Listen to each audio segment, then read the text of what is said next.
We all hear a lot about digital transformation, but unless you've been there and done it, it's easy to feel that transformation is a significant challenge that might seem difficult to conquer. That is why we've launched the Good, Bad and Ugly podcast series. Each episode, we talk to people who've been at the heart of transformation, and we get under the skin, not just of what they did and how they did it, but how it felt to be at the center of it. Welcome to our podcast, Being a Digital Leader, the good, the bad, and the ugly of digital transformation. My name is Wendy Stonefield, and I am the London Hub Executive and your host for today. And I am delighted to be joined by Andy Caddy, CIO for PureGym today. It's great to have you with us. Thank you for joining us, Andy. Delighted to be here. I am not going to do your intro. I'm going to hand over to you because you are, of course, the expert in your own career history and journey. So it'd be great if you could just tell us a little bit about yourself. I'm not one for talking about myself that much, but if I must, then I guess I've been around a long time is how I explain my career to people. I'm a change evangelist and a big fan of delivering change to people, to businesses, to individuals. I started my life in retail. So I started my life at Argos, a great British retailer in the 90s. I think it's been subsumed by Sainsbury's these days, but it was a great place to do my early part of my career. I was lucky enough to work within a number of different brands. I worked for NatWest, and I worked for Cable & Wireless. And then I found EasyJet was probably the start of my management career.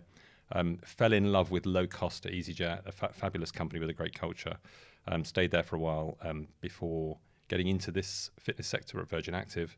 I spent some time at Whitbread as well, and then more recently I've joined PureGym, which has been a great journey for me. Thank you, Andy. That's a whistle-stop tour of what is quite a prolific career as a CIO. I'm really interested as working in the boardroom of some of our most well-loved brands, and you've touched on them, brands such as EasyJet, Whitbread, Virgin Active, to name but a few, and landing in PureGym. It'd be really interesting to understand more about the journey that's led you to PureGym and what took you there, what piqued your interest about joining the organization. Yeah, I mean, as I said, I first got into management or leadership, I would say, at EasyJet. And at the time, I'd just come out of contracting. So I'd been contracting for a while.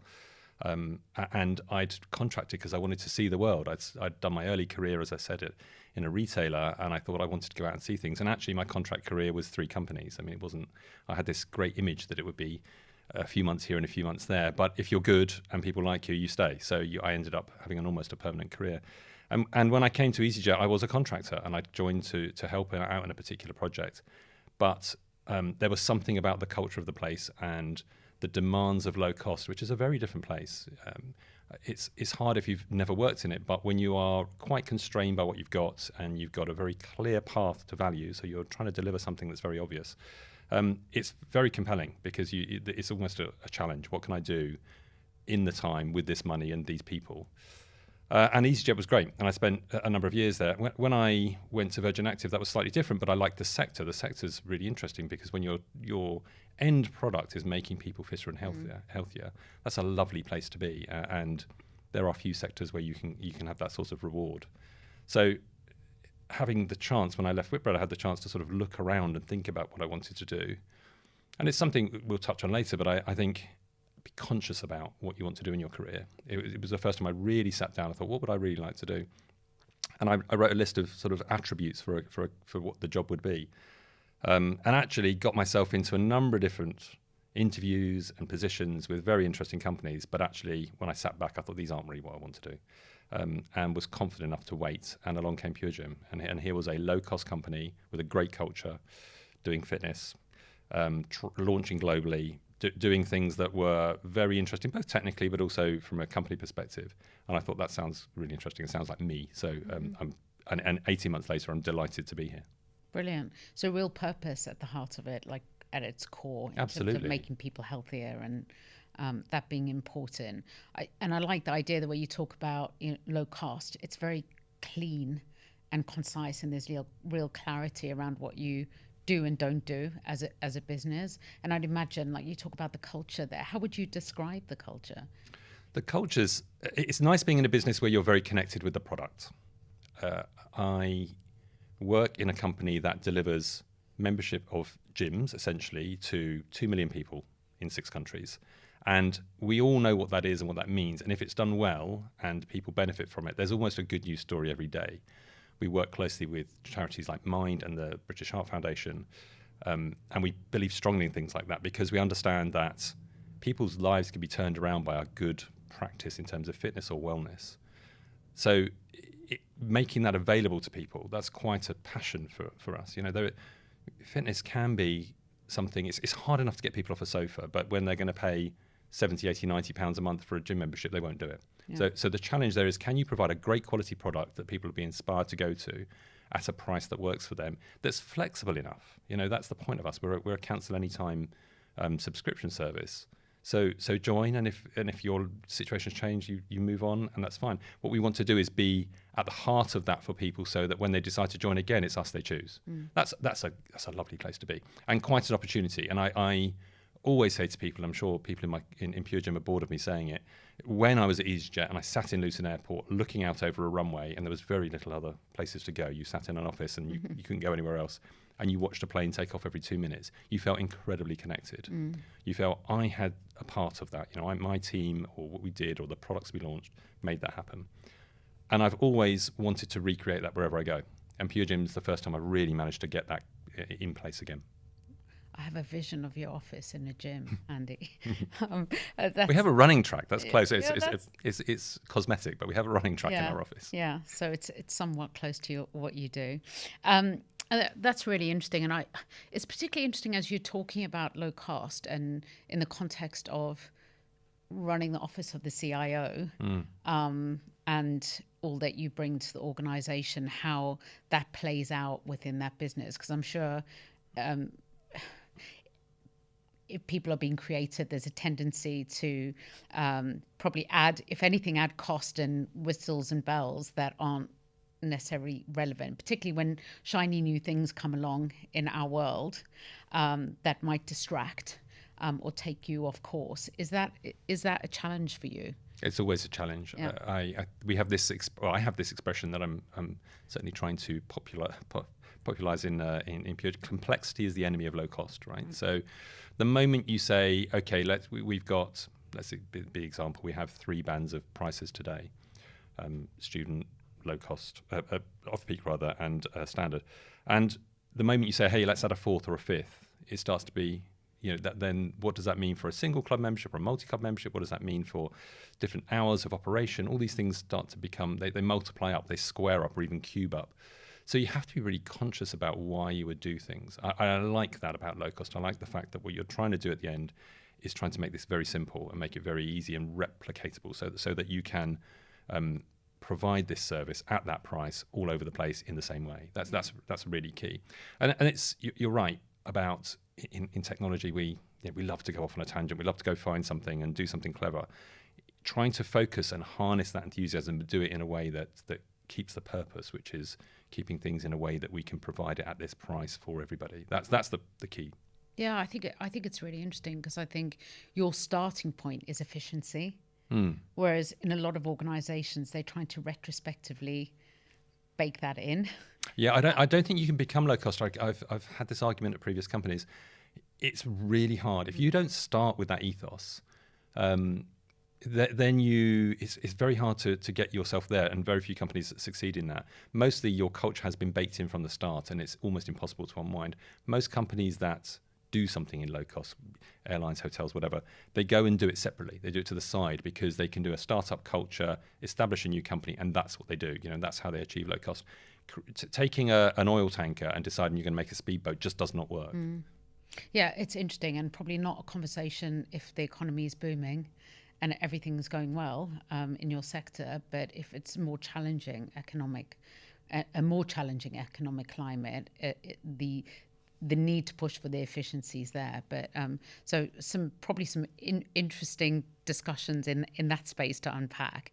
But in terms of, if you look back over the last few years and over your career, I think invariably, as digital has become what it is today, and our CEO has a great phrase about software eating the world, in a positive way, of course. But the role of the CIO has changed really fundamentally. And it'd be really interesting to hear a little bit of your perspective on that and what's driven it and how CIO leadership has had to really respond to that. Yeah, I'm on the same page as Pramjit in that respect. The moment software becomes reliable and easy and replicatable, then you're in a very different place to where we used to be. I think CIOs and IT leadership back in the day, 20 years ago, was about security and control and interpretation of these horrible big contracts. It's about having someone on the boardroom who sort of understood this very complex area. Now, a lot of that's gone, and I remember as cloud became very commonplace, and AWS and Azure and Google, all these things became much more commodity products in 8-9 years ago. As that started to become very obvious, this is how the world was going to go. I used to do a talk called Chiefly Irrelevant Officer, because I thought that we're in danger here. If you don't adapt, you're in danger of being the odd bod in the room who's still talking about the boxes and the wires, and no one really wants that. The board put up with it because you had to have somebody, because you had a £20 million Oracle contract and no one else understood it. That's not the case these days. And I think the role has changed to be somebody who's much more complementary to his executive peers, his or her executive peers, who can communicate really well across everybody, because we're in a rare position, a very privileged position actually. My job is to speak to everyone. I cannot leave anyone out, because I've got to understand what's going on in every part of the business, because I can help usually and make things better. Not everyone has that opportunity, so you have to be a great communicator. I think it's more about EQ than IQ these days, so it's much more about understanding and being compassionate and empathetic about where people are. It's not a computer says no era anymore. What you're trying to think about is, how can I help you and what can we do? But at the end of the day, you've also got to be a realist. I'm a terrible optimist. I love to do. I want to solve everything and do everything all at once. But you've got to understand you can't do that, because you set yourself up for failure. So you have to be real and you have to be pragmatic. And this set of skills, I think, if I look back even 10 years, is quite different. And when I look at the good CIOs and CTOs and my peers, they are a different set of people than when I first came into sort of leadership.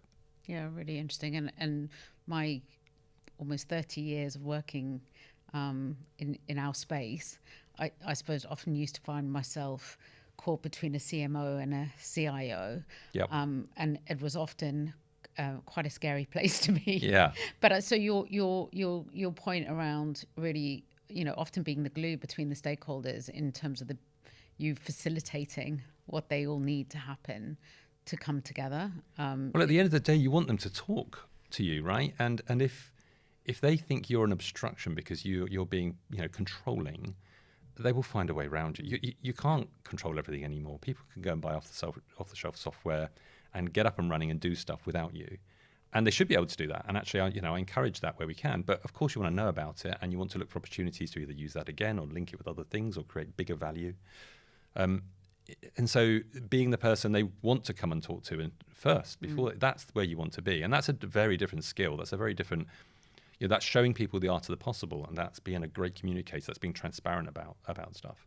And these are, I think, they're pretty new skills for this industry. Actually, I mean, I sort of regret not being 20 years younger, because that's how I always saw it, and I sort of didn't like the fact that IT was often technical and got in the way, and was desperate to make a better headway by doing things quicker. But often you were restricted by the situation at the time. Yeah, really interesting. And how would you define yourself as a leader if you were to describe your leadership style? And you've touched on a couple of the core traits of a CIO today, but really interested in how you describe yourself. I mean, I like to think that I put the basis of it all of, I want my team and the people who work in my function to really feel like they are connected to a business. They understand their part that we play in that, and that I'm wholly transparent about what's going on. That's the communication is key for me. I sort of describe it the way I think about this all the time when we're talking about organization design and when I'm working with my leadership team, is I want to create the function that I wish I'd worked for when I was earlier in my career. That's what I'm always thinking. Are we all acting how I would like? If I was a a developer or a project manager or working in QA, and I was looking up at the leadership team. Are they behaving and are they acting how I would want? And that's sort of how I hold myself to account. But a lot of it's about having good listening skills, being brave enough to admit you're wrong, and always thinking about how we line up individuals and teams so that they understand the value they can deliver. Because I think that's the powerful thing. I think most people in technology, some people, obviously there are people who are technologists and we still need those, but increasingly I find that most people in technology, what they're really interested in is, how did the thing I do, how did that make a difference? And if you don't play that back, I think it's just frustrating. And it's such an opportunity. We're so lucky in technology. And what's really lucky about it is it gets better every year. There's more and more things. There's more magic you can apply to a business almost every year. We can do things this year we couldn't do 3 years ago. We certainly couldn't do 10 years ago. So what an opportunity, and how do we make the most of that? Yeah, and it's really inspirational to hear you talk in those terms, in that, what's coming next. And I suppose you obviously relish challenge and change. What are the things you really enjoy most around the role, and what are the things that you wake up in the middle of the night concerned about, if you do? I love change. I'm a sort of change agent, because what you're looking for is how to make things better, and the world never stays still, so it's never a steady state. So how do you apply all of this stuff? How do you help people become better? Whether it's their career. So I always, my standard speech: join us. You might be with us for 3 years, but I want you to leave as a better person than when you came. How do we work together to make that happen, so you get the best out of your career and we get the best out of you? That's kind of my standard way of approaching people, because I think you've got to be realistic. People don't stay for 20 years anymore. Therefore, that's probably the mode most of us are in. So if we mutually have an understanding, that's great. And then from my technology and IT perspective, I enjoy any time we can make things a bit easier, improve a product, make a customer experience better, all those things. I can't walk past somebody doing a bad thing in PowerPoint or Excel and without telling them, there's an easier way. That is just, I hate people wasting their time. And we are blessed with the ability to surprise and delight people every day of our career if we do things right. On the flip side, what do I wake up? I don't really, I suppose I should say cyber, because that's what everyone says, but I don't really worry about that. We have it in a pretty good position where we are. We can always improve.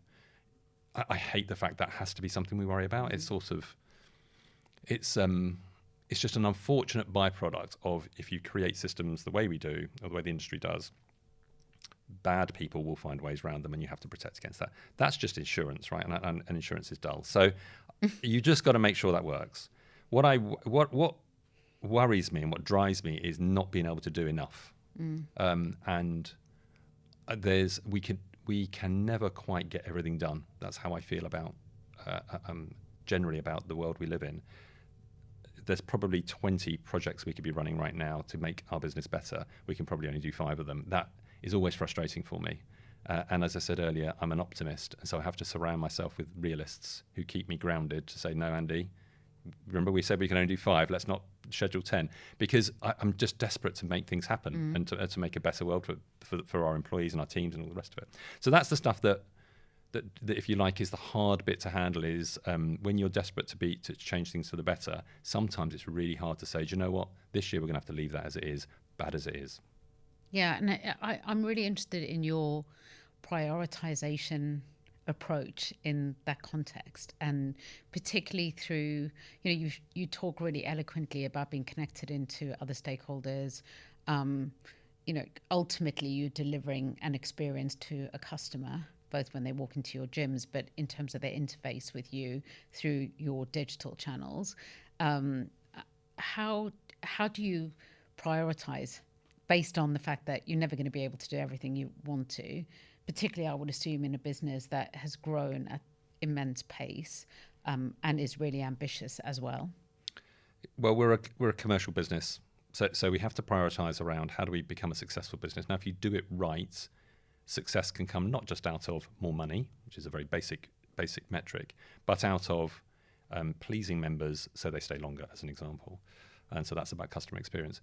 So you are trying to look at all the things we have to do, and we have a way of rating things that need to be done, so that we can be realistic about what we can achieve, and we know the value we're going to get out of that. Along the way, there are some stuff that you can't value. You can't. It's really hard to put the value on a new HR system.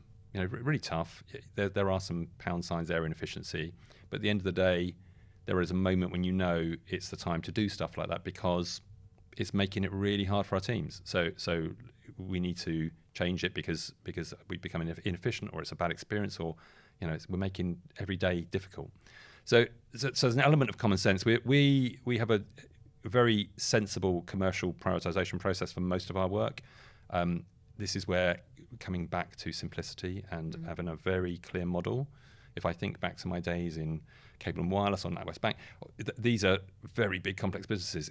You're just a cog in a wheel. There is a million other things going on. Very hard to really see the wood for the trees. I'm very fortunate to work in a business where we know exactly what we're doing and how we make that happen. So success for me is making sure we've got a commercial model that works, making sure we're offering products that work for our members on the website and people sign up, giving an experience that's complementary to what our brilliant teams and our gyms do, so that people enjoy being a member of PureGym and stay longer, and therefore everybody wins in that situation. Yeah, really interesting. And you've obviously worked in regulated and now not regulated, and I'm sure that brings something different, both culturally but also in terms of freeing you up as a CIO as well. Oh my goodness, yeah. I mean, I can't tell you. One of the things that really attracted me to PureGym was the culture, and I've worked in lots of different companies. Good culture, not so good culture. When you see something that's so good, you want it to stay like that, and I feel like that's one of my jobs. I've got a technology role, but I've also got an executive management role of saying we need to protect this because it's special.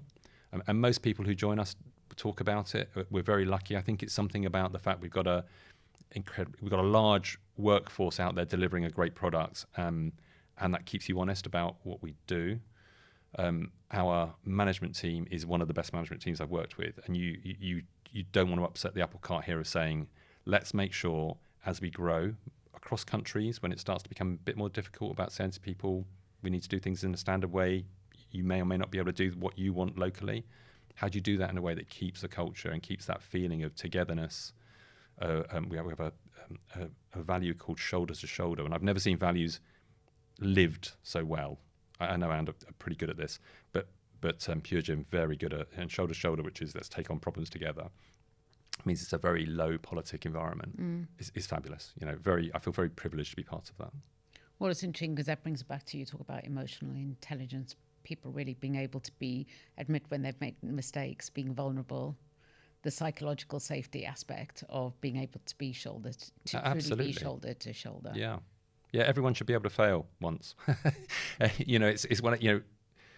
Failure is part of our nature, and in technology, we need to try things often. So we shouldn't be worried about failure, but it's having honesty and transparency that counts.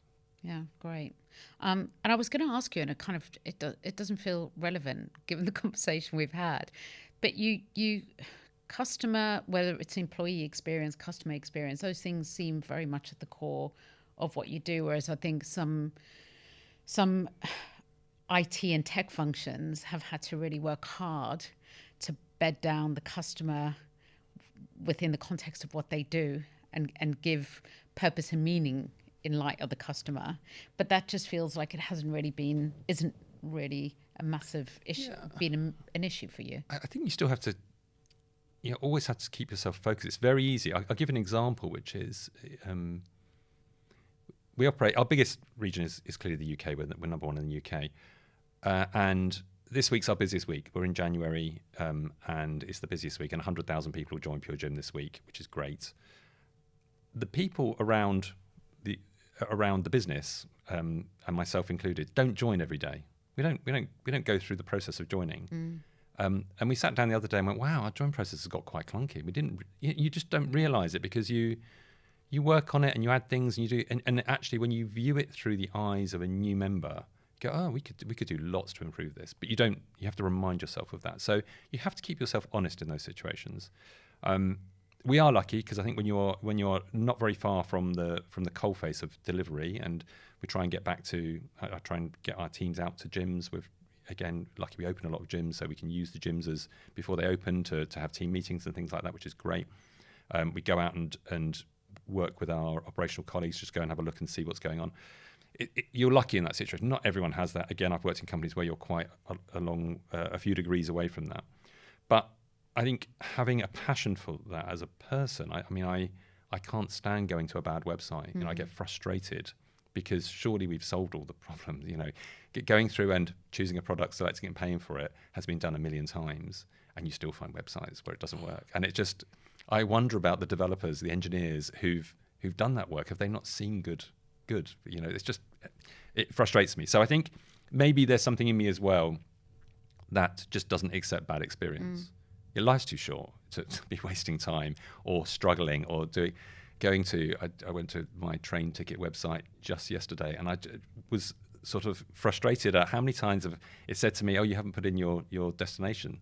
I'm like, I come to this website every day. Actually, it was the app. I come to this app every day. You know who I am. You don't know I travel every day and book tickets, and you're still saying, "Hey, you haven't been your destination," and it was really badly. The experience wasn't very obvious either. So yeah, I find stuff like that, things I just want to solve. Yeah, and it's, as you say, I suppose it's never a done thing.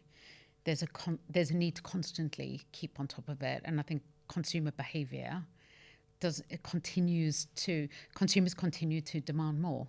So the more intelligent our products that we put out have the capacity and can be, and the more they're impacted by those experiences that are positive and intuitive and intelligent, the more they're going to demand that. So yeah, I had a similar experience yesterday with a financial institution that I won't name, and went to log into an app as a new customer, which was hugely frustrating. So yeah, and I thought, who's not experienced this within that organisation, tested it and experienced it from a customer perspective? Why can't all technology be delightful? You know, why can't it? And it's possible, right? And I think you risk. We're technologists, so we'll persist and we'll go through this stuff. But you risk people who just are uncomfortable with technology, not just thinking I can't do this. Yeah. You know, there are people with deep fears of going online and doing things, and if you don't make it really easy for them, they'll just stay away. But the role of tech to delight the customer is huge, isn't it? And you know, it's great to hear a CIO talking in those terms and have that real focus in that. That's where you need empathy, though. Empathy. You've got to put yourself in those shoes. If you're the sort of person who thinks, well, they're bound to figure that out, you'll never do a good experience. You've got to be thinking, well, what about this person and that person and that? What about the unhappy paths? You know. Yeah, and often it's the differentiator in terms of retaining that customer or not in terms of that experience. For sure.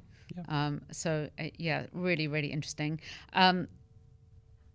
And we'll have people listening who may be new in roles as we traverse 2024 and picking up new gigs that have perhaps they're inheriting things, inheriting projects and challenges, joining new businesses. Somebody who's run a number of different portfolios and made different moves into big roles. How have you navigated that change of picking up a portfolio that's at differing levels of maturity, things in flight that you might not necessarily have done yourself? I'm just interested in the process you have been through historically when you land. You have to be thoughtful. Depends on the person. As I said earlier, I'm a great advocate for change, so I have to be careful not just to dive in. You know, be thoughtful about these things. What's going well, what's not. I would always say, especially if it's your first position, then you are finally in the seat where it's your decision. So doing things, going forward with things that aren't going well, deciding to change something, keeping the status quo, these are all your decisions. And if you're not careful, you can leap off trying to make a good impression. I would just take the time. No one's expecting magic in the first few months. Take advice. There are good communities of like-minded leaders. There are good consultancies. There are many, many different people who can come in and help you. No one would expect one individual to be able to give the answer to everything. That's what I would say.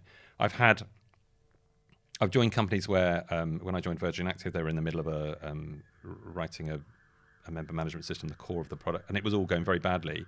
And we had to do a bit of analysis on what is going on here, because they've spent millions of pounds. And at that point, that could have been my career at Virgin Active, looking after the system that just wasn't working. So we had to be very thoughtful about how we approached that. But we did eventually cancel that project and start again, and actually had a very, very good story that came of that in the end. Other times I've joined and you've just left it for a while because you just want to see what happens, because you just have to be conscious that you can't take everything on. And whilst you might want to make a good impression, those things are often expensive, take a long time. So another 6 months to make the right decision. That's what I would say, is just be thoughtful about it. Yeah, interesting. And particularly in a period where there's a very high profile public case in flight, I think the post office case is going to lead to some really interesting discussions in our sector. Definitely. That I think it's important, the kind of the retro of all retros, because I think from a client, employee, partner perspective, I think there's some really key learnings in there for everyone out there. Look, any project, any piece of large scale IT work that doesn't go as planned annoys me. It frustrates me, because you think, how could you let that happen? Mostly sensible people equipped with the right tools and resources will make sensible decisions. And if they're led right, they'll get to the right answer. Or they'll say you can't do it. What you end up with, the problem you get with, is ego and politics getting in the way of good decision making. Because at the end of the day, if it's not going to work, it won't work. It doesn't matter how much money you throw at it. And I think that's the problem of bruised egos, of people deciding that they wanted to make decisions or persist with something when perhaps what was at play was a political agenda, not the sort of the business value agenda. But that's unfortunate, and that happens all the time. It happens all the time. Yeah, really interesting. And as we kind of traverse 2024, and I heard recently in a CFO piece of research that the number one priority was efficiency. Not surprising, coming from the CFO community. We've touched on the type of business PureGym is and the focus that you have as a low-cost business.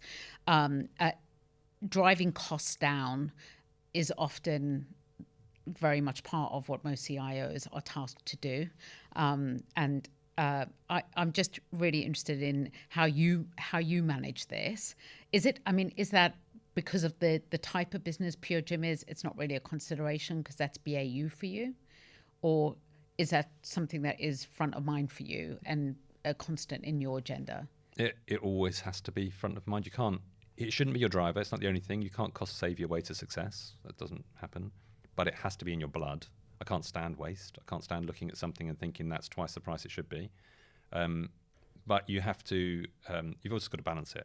I look at PureGym. I wasn't at PureGym during coronavirus. I was doing something else. But they had, during the pandemic, a very tough time. The industry closed up overnight. Never experienced it ever. We had to shut down. We're a 24-hour business, and suddenly we were closed. And the management team did a fantastic job of managing through that. And when we came out the other end, we then went into the Ukraine war and cost of living crisis. So as I joined, we were in that mode and deciding, hey, do you know what?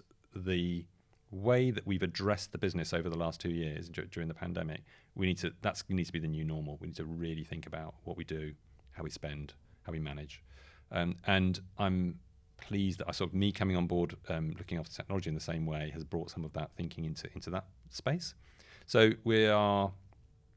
I think part of me joining was, let's really think through how we spend and where we spend, because we spend good money on technology. We're an online business. 100% of our members join via the website. That means we're totally dependent on our technology. And when you go into a PureGym, it's mostly unmanned. So all your access methods and all the rest of it come through technology. So I'm lucky in that I'm front and center, but make sure we do that at the right price so that we can offer gym membership for 19, 20, 21 pounds. That's key. I don't want to ever be one of the reasons why we've had to put prices up. I don't want to be that person. It's quite the opposite. We're very lucky. working in industry where stuff gets cheaper every year, and we should be able to reflect that. Yeah, that's great. And if you would indulge us, we're talking about the good, the bad, and the ugly. As you've landed at PureGym in your role, what has worked or surprised you? Probably surprised you the most. Have there been any surprises? What have you needed to tweak? And is anything you've just totally got rid of? I would say that the culture, general culture, and also the culture in technology is probably better than I thought it was going to be. It's a great team from everybody from software engineers who are all remote through to our service function, through to our change function. Super culture, real collaboration. You can't rest on that. You need to get, it's hard. Remote especially is very hard. I find that quite a hard thing to do. So really being investing in that and making sure that we keep going with that is important. And then the culture of the business and how supportive it is. It's very patient. We've made some missteps and we've said, hey, do you know what? We need to stop this project or do this differently. And our business has been incredibly understanding. Right decision to do. We'll support you. That has delighted me. I mean, surprised me. I thought it would be like that, but actually it's over-delivered on that. On the flip side, I think when I joined, we thought we were a software company. So we probably got carried away in some of our engineering feats. It's rare to work at a company where the IT is the product. I mean, great if you can. And I've been really thoughtful about this recently. If you want to read about how to do good software engineering, you read books about Spotify and Slack and Zoom, and actually most people aren't in those companies. They're in companies where IT is a service, and it's like the movie business thinking everyone's an actor. No, actually 95% of people in that business are not. You're not, and if you're going to read an actor's autobiography and think that's what your life's going to be, you're going to be mistaken.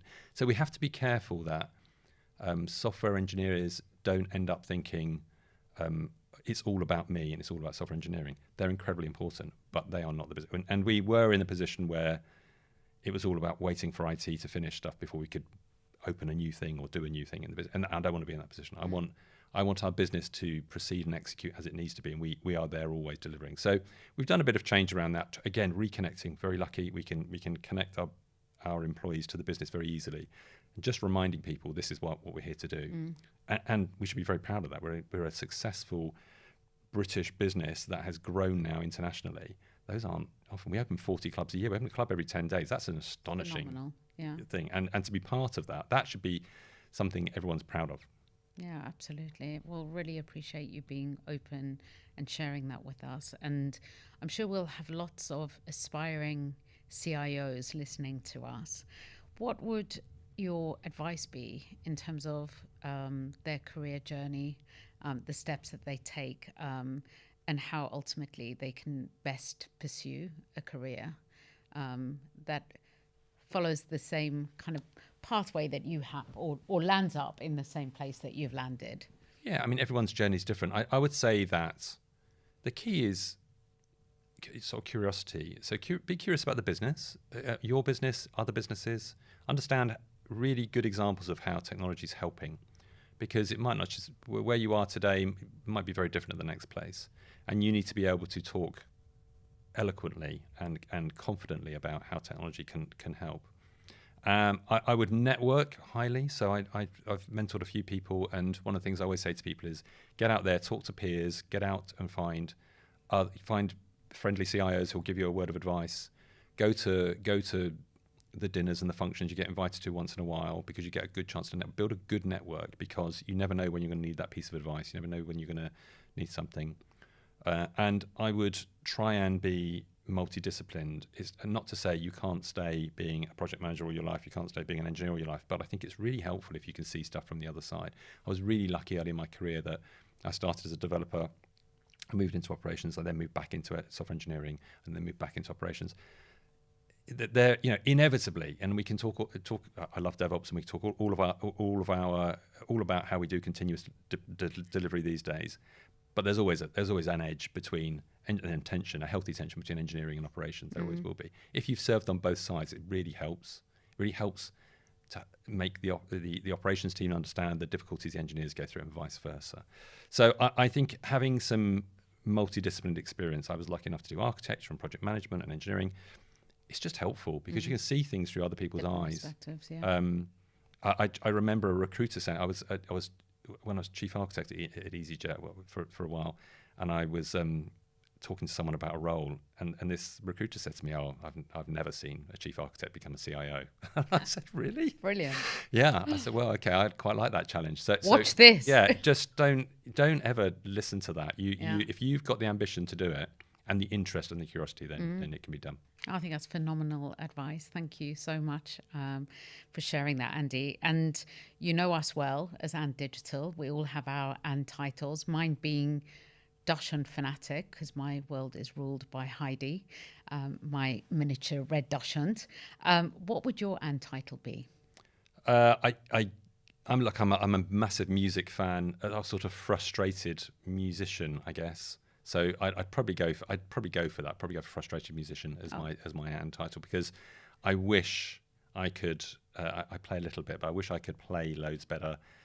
My actual career started as a music journalist. I wanted to be a music journalist before I fell into IT. So yeah, I'm always in and around music in some shape or form when I'm not working. So frustrated musician would be my title. I have to ask, what instrument? I play the piano. So very famously, if you ever do a Zoom call with me or a Teams call with me, my keyboard's in the background. And the first thing people always say, "Oh, do you play that piano?"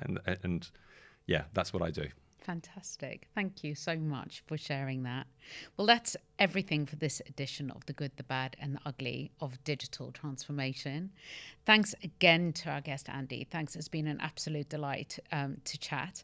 And if you have enjoyed this episode, then please do follow or subscribe so you'll be sure to get new episodes. Thank you. Thank you. If you've enjoyed this episode, please do remember to follow or subscribe so you'll always know when there's a new episode to enjoy. And Digital is on a mission to help close the world's digital skills gap. One of the ways we're doing this is by helping organizations deliver digital transformation more successfully through upskilling and reskilling.